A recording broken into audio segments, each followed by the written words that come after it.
नमस्कार, आपके साथ मैं हूं विद्यानाथ झा। उत्तर प्रदेश के नए मुख्यमंत्री योगी आदित्यनाथ एक्शन में हैं। मुख्यमंत्री ने सभी मंत्रियों को 15 दिन के भीतर अपनी संपत्ति का ब्यौरा देने का आदेश जारी कर दिया है। डिप्टी सीएम दिनेश शर्मा का कहना है कि सरकार में पारदर्शिता होगी। जी मीडिया से बातचीत में योगी मंत्रिमंडल के दोनों डिप्टी सीएम ने कहा कि सरकार का बस एक ही एजेंडा है, विकास, विकास और विकास। राम मंदिर पर डिप्टी सीएम दिनेश शर्मा और केशव प्रसाद मौर्य दोनों ने संवैधानिक दायरे में आपसी बातचीत से मसले को हल करने की बात कही। कल देर शाम लखनऊ में डिप्टी सीएम दिनेश शर्मा ने कहा कि योगी सरकार वादा निभाने वाली सरकार है, वादा तोड़ने वाली सरकार नहीं। हमारे साथ बातचीत करने के लिए मौजूद है उत्तर प्रदेश के उप मुख्यमंत्री डॉक्टर दिनेश शर्मा, जो कि काफी लंबे समय से संगठन की राजनीति में सक्रिय रहे, लखनऊ के मेयर हैं और लिम्का बुक ऑफ रिकॉर्ड में इनका नाम भी दर्ज है। दिनेश शर्मा जी, अब आप डिप्टी सीएम हो चुके हैं, आपके नाम कई रिकॉर्ड है। आपने भाजपा की सदस्यता अभियान को भी बुलंदियों पर पहुंचाया, उसके बाद आप रिकॉर्ड मतों से यहाँ पर मेयर भी चुनते आए हैं और अब आपके पास डिप्टी सीएम की जिम्मेदारी है। इस जिम्मेदारी को आप कितनी बड़ी जिम्मेदारी मान रहे हैं और क्या कहना चाहेंगे? जहां तक सरकार की जो शुचिता है, पारदर्शिता है, सुशासन है, भ्रष्टाचार मुक्त प्रशासन हो, अपराध मुक्त प्रशासन हो, इसकी जो कल्पना हमारे प्रधानमंत्री जी ने की है और उत्तर प्रदेश शासन ने जो अपने संकल्प पत्र के माध्यम से ये वादा किया है जनता से, और मैं आपके माध्यम से कहना चाहता हूँ जनता से जो वादा किया है कि हम किसानों की आय को दोगुनी करने का प्रयत्न करेंगे, उसको पूरा करेंगे। खाद है, बिजली है, पानी है, सड़क है, गांव को शहर से जोड़ना है, गांव में ही रोजगार को पैदा करना है, गांव में ही अस्पताल, चिकित्सालय, स्कूल का निर्माण हो, व्यापारियों को सुविधाएं मिलें, जो नौजवान है उसको रोजगार मिले, महिलाओं को सुरक्षा मिले। एक उत्तम प्रदेश की जो अवकल्पना है, इंफ्रास्ट्रक्चर को, गोमती गंगा, हमारी नदियां साफ हों, एक अलग वातावरण हो शिक्षा का, वो करने का पूरा प्रयत्न हमारी सरकार करेगी और ये हमारा संकल्प पत्र का वचनबद्धता है। आपने शिक्षा की बात की, बोर्ड की परीक्षाएं भी चल रही हैं और नकल का मुद्दा खुद प्रधानमंत्री नरेंद्र मोदी ने गोंडा की रैली में उठाया था। किस तरह से देखते हैं दिनेश जी इसे आप? अधिकारियों को कड़े निर्देश दिए गए, कुछ विसंगतियां आई हैं और विसंगतियों के कारण कुछ जगह पर ऐसे वातावरण बने हैं जिनमें सुधार की बहुत ज्यादा जरूरत है। लेकिन आप निश्चित मानिए, हमको कुछ समय दीजिए। 5 समय बिगाड़ने में 10 साल में लगा है, उसे सुधारने में कम से कम कुछ महीने तो लगेंगे। और मैं इतना विश्वास से कह सकता हूं कि बगैर किसी विद्वेष के, बगैर किसी राग द्वेष के, क्षेत्र, संप्रदाय, जाति, वर्ग के बगैर एक सुरुचिपूर्ण शासन देने की जो परिकल्पना प्रधानमंत्री की है, विभिन्न रंगों का फूल का गुलदस्ता हो, सब लोग समाहित हों, जाति नहीं, संप्रदाय नहीं, सब भारतीय हैं, मिलकर एक साथ चले। और उत्तर भारतीय होना तो हमें गर्व है कि उत्तर भारत के लोग जाके दूसरे राज्यों में नौकरी करने के लिए जाएं। हम क्या अपने वहां रोजगार नहीं पैदा कर सकते? रोजगार पैदा करेंगे, लोगों के लिए कार्य हों, ये हमारी कल्पना है। दिनेश शर्मा जी, डिप्टी सीएम होने के नाते आपकी अगर हम 3 सबसे बड़ी प्राथमिकता जानना चाहें तो वो आप यूपी की जनता को क्या बताना चाहेंगे? और क्या राम मंदिर जो आपके यूपी के संकल्प पत्र में था, केंद्र सरकार में जब आप आए, लोकसभा चुनाव के घोषणा पत्र में था, कैसे देखते हैं? 3 हमारे मुद्दे हैं। नंबर 1 विकास, नंबर 2 विकास, नंबर 3 विकास। विकास सबको मिलाकर समग्र विकास।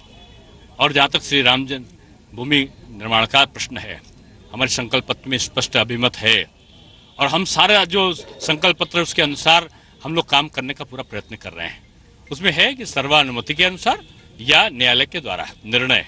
और मैं समझता हूँ एक ऐसा वातावरण प्रदेश में बनने का भाईचारे का कि लोग अपने आप में श्री राम के जो जन्मभूमि के संदर्भ में जो भी मंतव्य है उसमें एक रूपता लाएंगे। यानी सुलह की बातचीत शुरू होगी। देखिए, सभी दरवाजे हैं, सभी दरवाजे खुले हैं, सुलह भी, समझौता भी, मिलना भी, आपसी सहमति भी, न्यायालय भी, जहां से रास्ता निकलेगा। मैं समझता हूं कि श्री राम तो स्वयं निर्णय करने वाले, उनका निर्णय हम करने वाले कौन होता है? किसानों की कर्ज माफी और यांत्रिक बूचड़ खाने आपका वादा था, पहली कैबिनेट में आ जाएगा दिनेश जी? आप देखते जाओ, जो भी वादा किया है वादा निभाने वाले लोग हैं हम, वादा को तोड़ने वाले थोड़ी हैं। बहुत बहुत धन्यवाद दिनेश जी। तो ये थे दिनेश शर्मा, उत्तर प्रदेश के उप मुख्यमंत्री, जिन्होंने जी न्यूज से बातचीत में साफ तौर पे ये संकेत दिए हैं कि राम का नाम उनके साथ हमेशा रहेगा और इसके साथ साथ कहा है कि विकास, विकास और विकास ही योगी सरकार का सबसे बड़ा एजेंडा है। कैमरामैन अमर के साथ विशाल पांडे, जी मीडिया, लखनऊ। उत्तर प्रदेश के डिप्टी सीएम दिनेश शर्मा को आपने सुना। अब उत्तर प्रदेश के दूसरे डिप्टी सीएम केशव प्रसाद मौर्य क्या कह रहे हैं वो भी आपको सुनाते हैं। वो कह रहे हैं कि सरकार लोक कल्याण संकल्प पत्र में किए गए एक एक वादे को पूरा करेगी। हर वो काम किया जाएगा जो जनता के हित में होगा।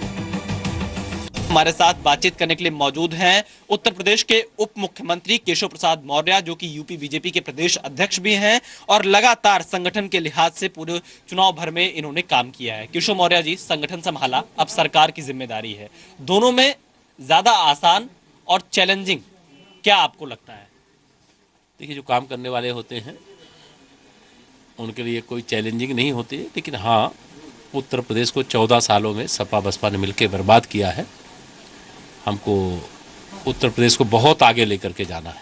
केशव जी, अगर हम आपसे जानना चाहें एज अ डिप्टी सीएम, आपके लिहाज से वो 3 बड़े मुद्दे कौन हैं जिसे आप आने वाले दिनों में पूरा करेंगे या जिस पर आपकी प्राथमिकता होगी? देखिए, मुद्दे बहुत सारे हैं जो हमने लोक कल्याण संकल्प पत्र के माध्यम से जनता के सामने रखे हैं, लेकिन सबसे बड़ी चुनौती कानून व्यवस्था की है, जिसे हल करना हम अपनी बड़ी जिम्मेदारी मानते हैं। किसानों की समस्या है, वह एक बड़ी समस्या, उसको हल करना, बिजली उपलब्ध कराने का, कत्लखानों को बंद करने का, रोजगार के अधिक से अधिक अवसर पैदा करने का, जो पद खाली पड़े हैं उनको भरने का, भर्तियों से भ्रष्टाचार मिटाने का, मतलब अनेक प्रश्न हैं जिनकी मैं चर्चा करूंगा, बड़ा लंबा है। वो लोक कल्याण संकल्प पत्र के अनुसार भारतीय जनता पार्टी की सरकार तेजी से काम करेगी। लेकिन 2 वादों पर सबसे ज्यादा पूरे प्रदेश की निगाहें थी केशव मौर्य जी। एक तो किसानों की कर्ज माफी और दूसरा यांत्रिक जो अवैध कत्लखाने हैं उन पर पाबंदी। इसको आप लोगों ने वादा किया था कि पहली बैठक में इसे किया जाएगा। आप पहली कैबिनेट की बैठक कब हो रही है और इस पर कितनी तैयारी है? तय करेंगे, अभी तय नहीं किया है। जल्दी बैठक करेंगे और जो वादे हैं उसको पूरे करेंगे। पहली कैबिनेट की बैठक में ही पूरे होंगे? जो वादे किए वो पूरे करेंगे और समय अनुसार पूरा करेंगे। एक चीज निकलकर सामने आई कि जो भी मंत्री हैं उन सबको अपनी संपत्ति का ब्यौरा देना होगा, सरकार को भी और संगठन के नाते आपको। तो क्या इसकी जरूरत क्यों आ पड़ी और इसके जरिए भाजपा क्या संदेश देना चाहती है? संदेश साफ है, हम भ्रष्टाचार से मुक्त शासन देना चाहते हैं और जो भी भ्रष्टाचार के आधार पर शासन किए हैं उससे प्रदेश की बर्बादी हुई है। इसलिए एक हमारे मुख्यमंत्री जी ने ऐसा एक विषय सभी मंत्रिपरिषद के सदस्यों के सामने रखा है और सबने पुरजोर उसका स्वागत किया है और 15 दिन के अंदर अंदर सभी मंत्रिपरिषद के सदस्य अपनी संपत्ति का ब्यौरा सरकार के पास भी, संगठन के पास भी उपलब्ध करा दें। केशव जी, संगठन की जिम्मेदारी भी आपके पास है, सरकार में आप डिप्टी सीएम हैं, तो संगठन के आपके बहुत भारी तादाद में कार्यकर्ता है, क्योंकि आपने हर जिले का दौरा किया है। इसके साथ ही सरकार में विधायक 325 के करीब हैं आपके, तो कैसे समन्वय कैसे स्थापित हो जाएगा? विशाल जी, कोई समस्या नहीं आएगी। हम लोग सदैव काम किए हैं, जब हमारे लोगों के हाथ में कुछ नहीं था तब भी काम किया है, तो सरकार हमारे हाथ। केशव जी, आपके एक प्रिय मुद्दे पर आ जाएं, राम मंदिर का मुद्दा। मुझे याद है हम आपके साथ घूम रहे थे चुनाव प्रचार में, आपने मुझसे ही बातचीत में कहा था कि अगर उत्तर प्रदेश में आपकी सरकार आती है और राज्यसभा में आपका बहुमत आता है तो राम मंदिर पर कानून ला सकते हैं। राम मंदिर पर क्या स्टैंड है आपका? अभी देखिए, वो तो हम लोगों ने संवैधानिक दायरे में जो भी मदद करने की बात कही है और उस पर स्टैंड कर रहे हैं। जो हमने लोक कल्याण संकल्प पत्र के माध्यम से दोहराया है उस पर कायम। एक अंतिम सवाल केशव मौर्य जी, अब महिला सुरक्षा का मुद्दा आप लोगों ने प्रेस कॉन्फ्रेंस में उठाया, इसके अलावा भ्रष्टाचार का मुद्दा उठाया। क्या जिस तरह से आपने भाषण में कहा था जांच होगी, कार्रवाई होगी, अब उसकी शुरुआत होगी जो भ्रष्टाचार को लेकर? भारतीय जनता पार्टी की कैबिनेट बैठक होने दीजिए, सरकार बनी है, हर वह काम होगा जिसकी आपको शायद कम जल्दी होगी, हमको ज्यादा जल्दी। धन्यवाद। तो ये थे केशव प्रसाद मौर्य, उत्तर प्रदेश के उप मुख्यमंत्री, जिन्होंने जी न्यूज से बातचीत में कहा कि जो भी वादे चुनाव प्रचार के दौरान किए गए थे उनको पूरा करने की ज्यादा जल्दबाजी भाजपा को है इस वक्त। कैमरामैन अमर के साथ विशाल पांडे, जी मीडिया, लखनऊ।